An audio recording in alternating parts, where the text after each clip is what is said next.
So that's why we consult these folks and we don't want to have to do it last minute because we want to be calm, right? That's the idea of this hands-off investing. It's not this frantic energy where we're trying to make sure we get into an opportunity and get all the pieces together. Let's have this checklist ahead of time so that we're in the saddle and we're ready to take advantage of opportunities when they come across our desk. Welcome to the Secrets to Abundant Living podcast. Your guide on this journey is Amy Sylvis, ready to unlock the keys to a life of true abundance. We're diving into everything from financial freedom and optimal health to meaningful relationships, geographic freedom, and everything in between. It's about creating a life rich in experiences, purpose, and joy. Get ready for empowering conversations, expert insights, and real-life stories that inspire you to live abundantly. If you're ready for the secrets to an abundant life, hit that subscribe button now, and let's get started.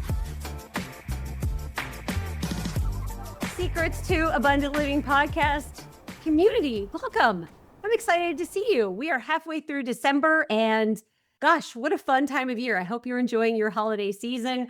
I was reflecting on what I want to do for a year-end podcast episode and realized, oh my gosh, we have this solo episode and we actually have one more before the new year. So we'll do kind of our year-end wrap. And I actually have a little bit of a different take that I want to share with you all for year end. So stay tuned. That'll come out in 2 weeks. But in the meantime, I was just thinking of another way to add value to you all. We talk here on the podcast about the fact that true abundance for many of us is to be able to do what we want, when we want, where we want, with whom we want, for however long we want. And oftentimes the ability to do that, our vehicle there is hands-off income. Lots of different ways to generate hands-off income. You can go ahead and be a private lender. You can invest in a business. You can have dividends from stocks and bonds and mutual funds, right? Or you can do what I do, which is invest in hands-off real estate. Well, it's not hands-off for me because I operate the properties, but you can be a hands-off investor and that can help you buy back your time. So as I was thinking through that, we're actually closing this week on close to 500 units, of apartment buildings across 4 apartment complexes in Oklahoma, and that is Oklahoma City and Tulsa. So as we were doing that, I was thinking to myself, gosh, I don't think I've done a great job educating you all about what you should have in place and kind of this checklist of what you should do prior to investing in a real estate syndication or a real estate fund. And hey, if you're saying to yourself, oh my gosh, real estate isn't for me, so this podcast episode isn't for me, hold on, record scratch. That's my noise for record scratch. A lot of these will apply to you, whether you invest in real estate or not. Everyone's an investor, even if you're holding stuff in cash. These tips are still going to be informative to you. So hang in there with me. I'm going to frame this as real estate specific, but truly you'll learn something and get value out of this as well, even if you aren't investing in real estate. So I'm going to give you a little bit of inside baseball in terms of real estate syndication. So this is essentially where someone like myself, which is a general partner on a real estate syndication, the active person on the deal, finds and acquires and of course operates a piece of real estate. And when we do that, we put that piece of real estate into an LLC, and then we invite folks to invest alongside of us passively. So our limited partners, as they're called, will actually own shares of that LLC. So there's this really interesting balance that we go through when we find a property, we underwrite it, and typically we go through hundreds of different properties before we find one that really fits our strict criteria. And then we put that property under contract. And that means we put down often millions of dollars in earnest money. We spend a hefty amount of money with loan application fees, funding third-party surveys and evaluations that the lender requires us to do. And then, of course, our lender typically comes in for about 50 to 70% of the purchase price of the real estate deal.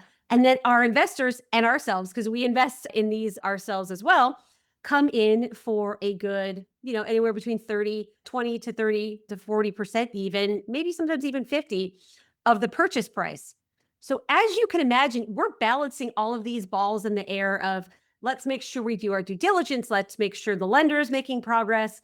And then let's make sure we have the capital that we need to close. So as we invite folks to invest alongside of us, we've got pretty strict deadlines if folks want to take advantage of the opportunity, because guess what?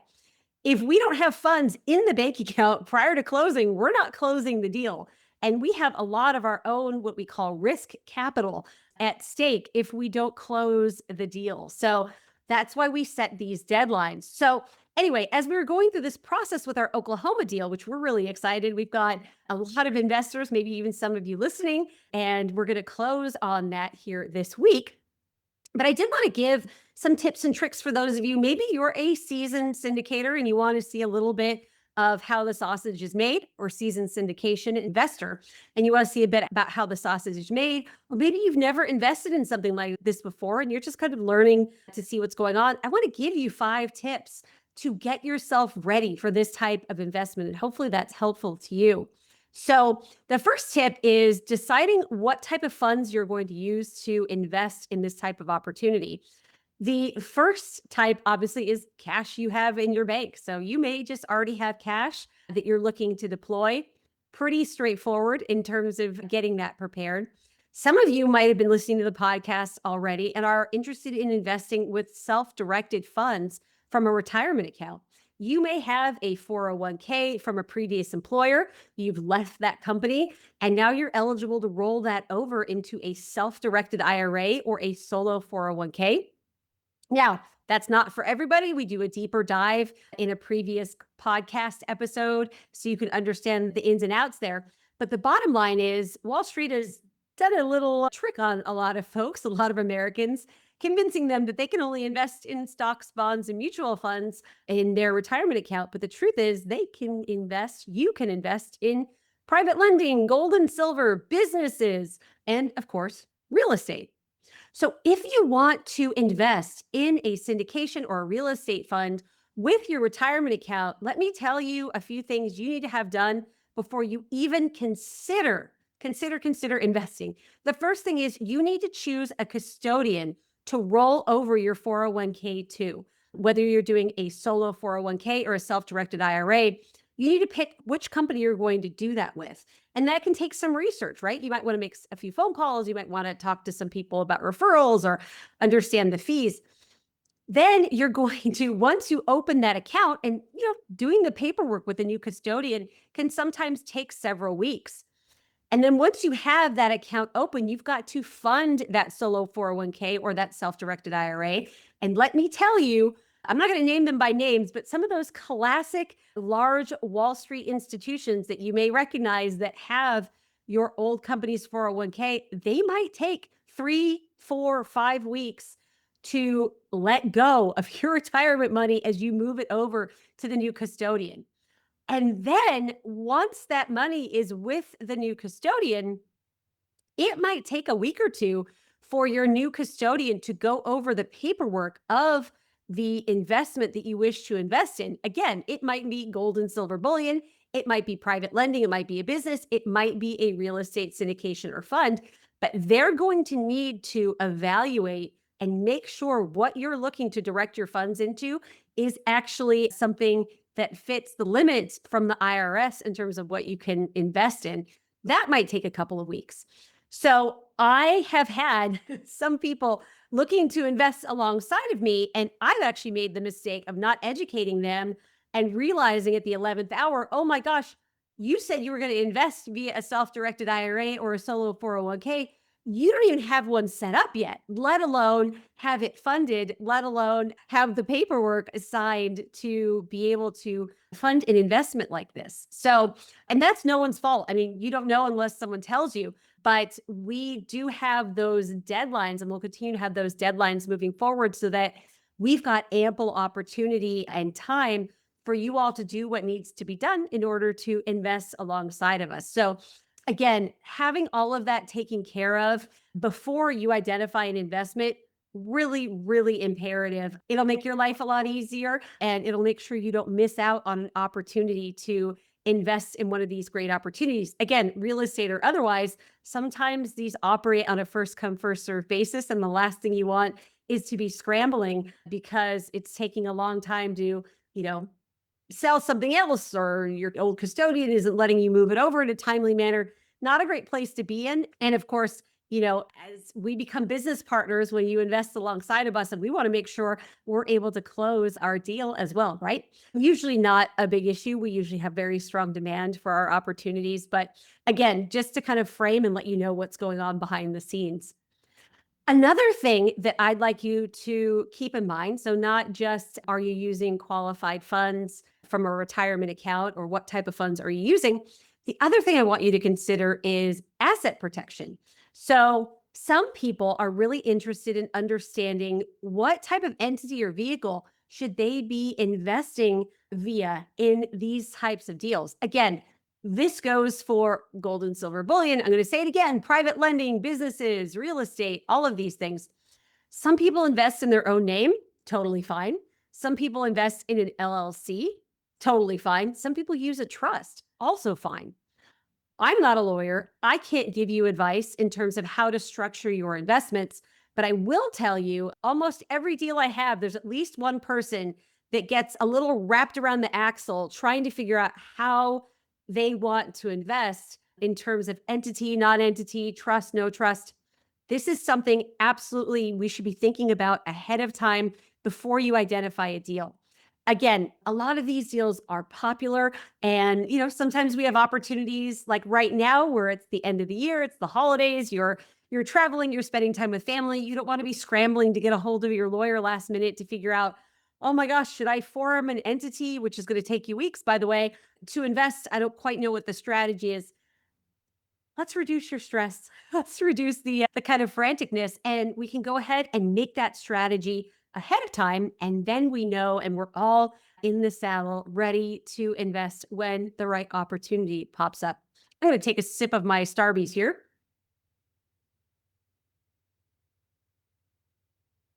It is 80 degrees, y'all, in Los Angeles right now in mid-December. I'm not kidding. So got to have some ice cream tea, my favorite from Starbucks. Okay, so we've talked about, hey, what kind of funds are you using to invest? Are you using a retirement account, and do you have that all set up and funded? What kind of legal structure are you going to use, if any? Not any legal advice here. There are plenty of attorneys that can help you with that.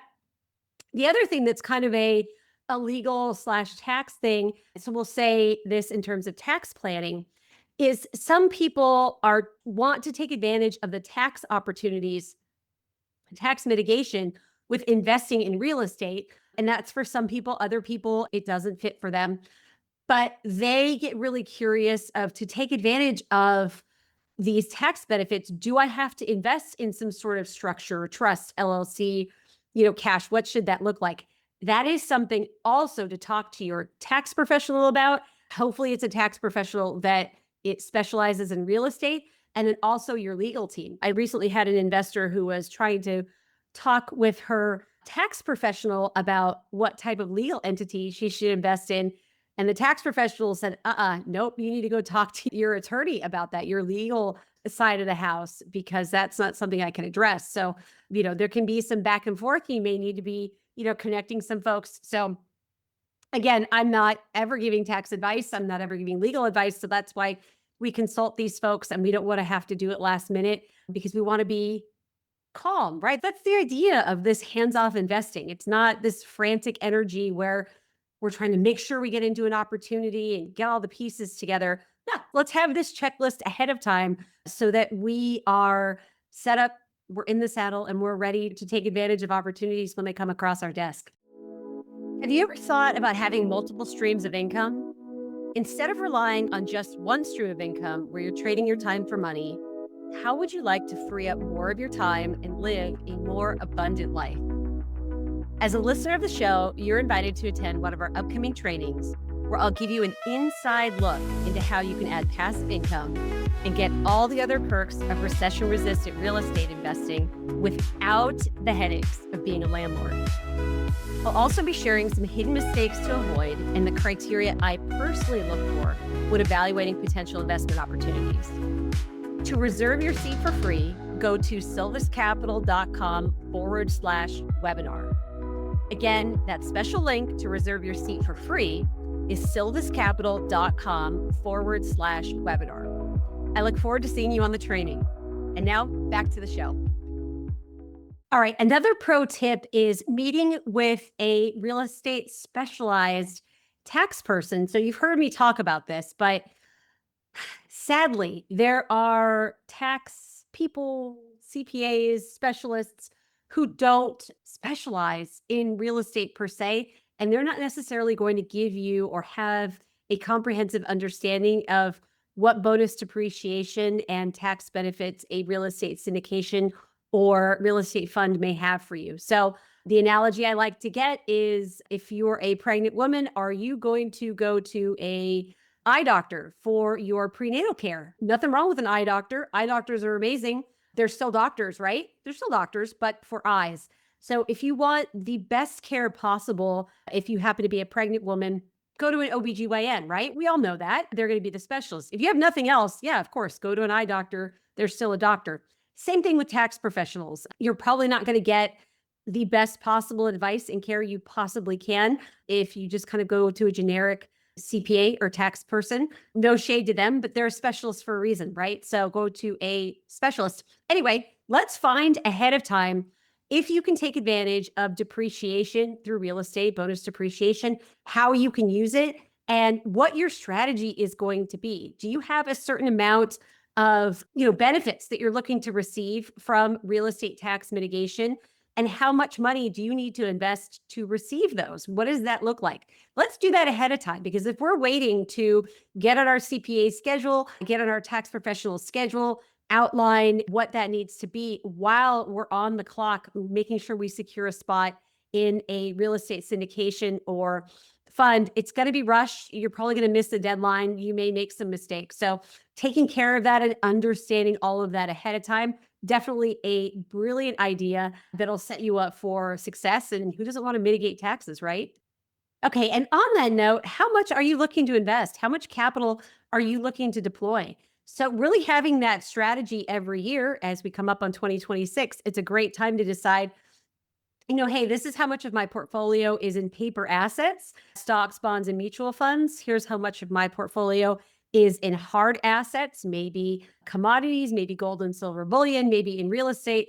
This is where I want these percentages to be at the end of 2026. So here's the capital that I want to deploy. So knowing that ahead of time, again, will give you such a great foundation and to feel more secure, less, stressed when you're looking to invest in an opportunity. So having that ready ahead of time can be so powerful. And that's something that I see my very experienced and successful investors know right away instead of making it up on the fly. Okay. Well, hey, I hope you all took notes. I should have told you that at the beginning. We'll put this in the show notes as well. But this definitely, as I mentioned, these steps are what my most successful investors and savvy investors do. So when an opportunity presents itself, they are already in the starting blocks. They know where they're going to access their capital. They're going to know how to protect themselves. They're going to know the tax benefits, how they're going to be able to use them. They already understand their asset allocation. So if you haven't done that before, hey, no problem. But there's never been a better time to get prepared. And that way you can have tremendous investment success. All right. Looking forward to seeing you all on the next episode. Hope you're enjoying your holiday season. And thanks again for stopping by. Talk to you soon. Thank you for joining us on another episode of the Secrets to Abundant Living podcast. We hope you found inspiration and valuable insights that will empower you on your journey towards abundance. If you enjoyed today's episode, don't forget to subscribe, rate, and leave a review. Your feedback means the world to us, and it helps others discover the secrets to an abundant life too. Stay connected with us on LinkedIn, Amy Sylvis. Keep striving for your goals, nurturing your relationships, and embracing the adventure that is life. Until next time, we wish you an abundantly fulfilling day.